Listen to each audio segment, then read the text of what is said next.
Most institutional failures do not arrive suddenly, and they are rarely recognized as failures at the moment they first occur.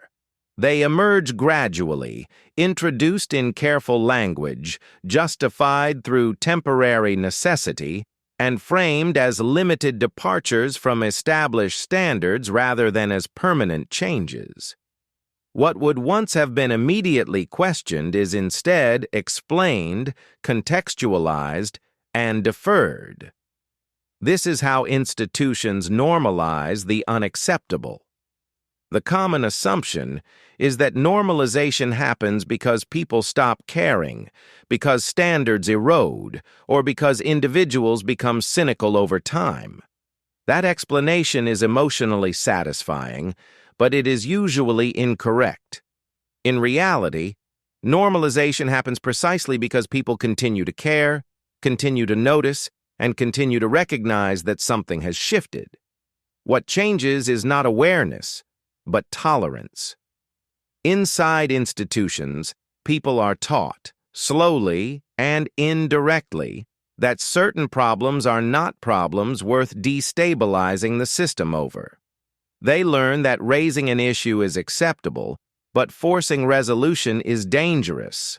They learn that disagreement is permitted, but persistence carries risk. Normalization does not require agreement or approval. It requires accommodation. When an institution encounters a practice, policy, or outcome that conflicts with its stated values, it faces a choice. It can confront the contradiction directly, or it can absorb it gradually in ways that preserve stability and authority. Confrontation is costly. It demands admission of failure, redistribution of responsibility, and often a public acknowledgement that previous decisions were wrong. Absorption is safer, quieter, and easier to manage, so the contradiction is reframed rather than resolved. Language softens in ways that appear reasonable. Timelines are extended in ways that appear prudent. Responsibility is diffused across committees, processes, and review mechanisms in ways that appear fair. What was once unacceptable becomes complex. What was once alarming becomes contextual. What was once described as temporary begins to persist without explanation. Nothing dramatic happens. No single decision marks the turning point. No clear line is crossed in a way that feels decisive at the time. Instead, expectations adjust. This adjustment is subtle enough that it rarely feels like compromise. It feels like realism. It feels like maturity. It feels like adapting to constraints. And by the time the unacceptable becomes visible from the outside, it has already been normalized on the inside. Normalization begins with exposure, but exposure alone is not enough. What matters is repeated exposure without decisive consequence. When people encounter an outcome once, it can be shocking. When they encounter it again, it becomes concerning. When they encounter it repeatedly without clear correction, it begins to feel familiar. Inside institutions, this process is accelerated by structure and procedure. Concerns are raised and formally acknowledged, but they are rarely resolved in ways that restore the original standard. Issues are logged, tracked, reviewed, and deferred, each time accompanied by a justification that appears reasonable on its own terms. There is always more data to gather. There are always competing priorities. There is always a review underway. Individually, these decisions are defensible. Collectively, they create a pattern in which resolution is endlessly postponed. The unacceptable does not need to be defended outright. It only needs to be delayed long enough to become part of the environment. As time passes, the cost of reversal increases. Decisions become embedded in systems, budgets, workflows, and professional identities. Admitting that something should never have happened becomes harder than managing its consequences. At this stage, normalization becomes self-reinforcing. New personnel enter the institution having never known the previous standard. For them, the normalized condition is not a deviation. It is the baseline. The historical context fades, replaced by institutional memory that begins after the shift.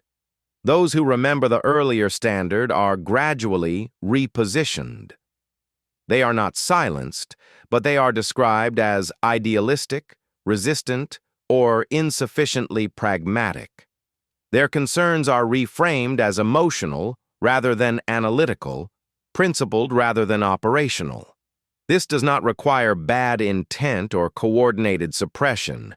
It requires repetition, delay, and the absence of decisive correction.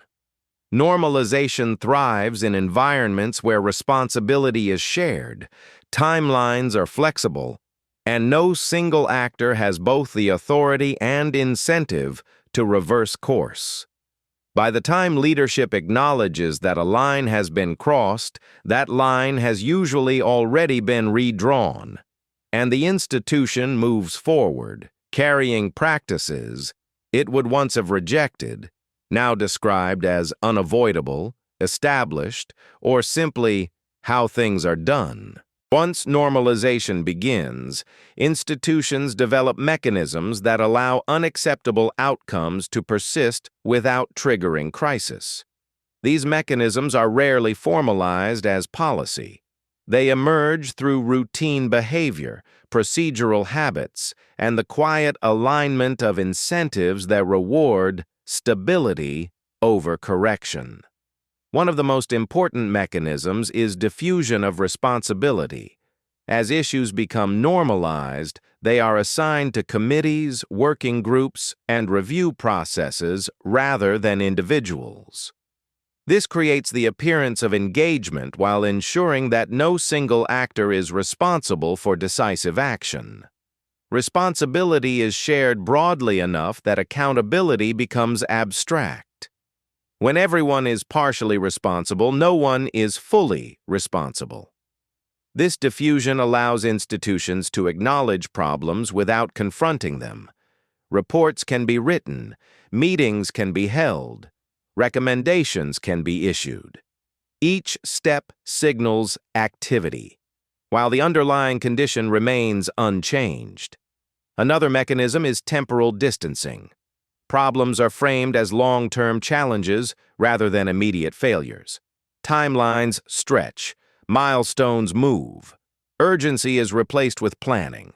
What once demanded action is repositioned as something to be managed over time. This shift reduces pressure. As urgency fades, so does the expectation of correction. The unacceptable becomes a background condition rather than a crisis. People adjust their behavior accordingly. Normalization is further reinforced through language. Words that once carried moral weight are replaced with neutral or technical terms. Harm becomes impact. Failure becomes limitation. Responsibility becomes complexity. Each substitution lowers the emotional and ethical temperature of the issue. This is not deception. It is institutional self-regulation. By controlling language, institutions control how problems are perceived internally. They make the unacceptable easier to discuss without making it easier to change. Over time, these mechanisms interact. Diffused responsibility ensures no one feels empowered to act. Temporal distancing ensures no one feels urgency. Softened language ensures no one feels alarm. The system remains stable, and stability within institutions is often treated as success. When normalization reaches its final stage, institutions no longer experience it as a problem that needs to be solved. They experience it as a condition that needs to be managed. At this point, the unacceptable has been fully absorbed into the institution's understanding of itself. It no longer feels like a deviation from standards. It feels like a constraint imposed by reality. People stop asking whether things should be different and begin asking how to operate effectively within the new limits.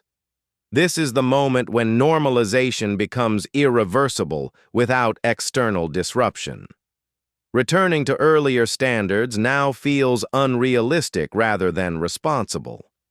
Proposals for change are framed as naive, idealistic, or disconnected from operational realities. The language of necessity replaces the language of choice. What was once described as temporary is now described as unavoidable. Institutions begin to defend conditions they once opposed, not because those conditions are desirable, but because the institution has reorganized itself around them. Budgets depend on them. Roles exist because of them. Authority structures have adapted to them. Careers have been built navigating them. Removing the unacceptable now threatens internal stability more than maintaining it. This is why normalization is so powerful. It does not rely on deception or agreement. It relies on time, repetition, and the quiet adjustment of expectations. People may still recognize the problem intellectually, but recognition alone no longer carries urgency. Concern becomes expression rather than action. At this stage, the institution often appears calm and controlled. Processes function, reports are produced, oversight mechanisms remain active. From the outside, everything looks managed. But this calm is misleading. It is the calm that comes from lowered standards rather than resolved problems. It is stability achieved by redefining what stability means. This is why institutional failures often appear predictable in hindsight. Observers look back and ask how such outcomes were allowed to persist for so long.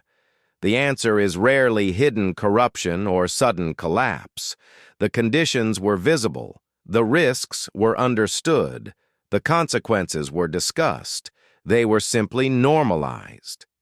Understanding this reframes how institutional failure should be interpreted. Failure is not always the result of ignorance, incompetence, or malice. It is often the endpoint of a long process in which unacceptable conditions were absorbed, managed, and redefined as tolerable. Institutions do not abandon their standards overnight. They adjust them incrementally until those standards no longer constrain behavior. By the time consequences become unavoidable, the unacceptable has already been institutionalized, and reversing it now requires more than reform. It requires disruption.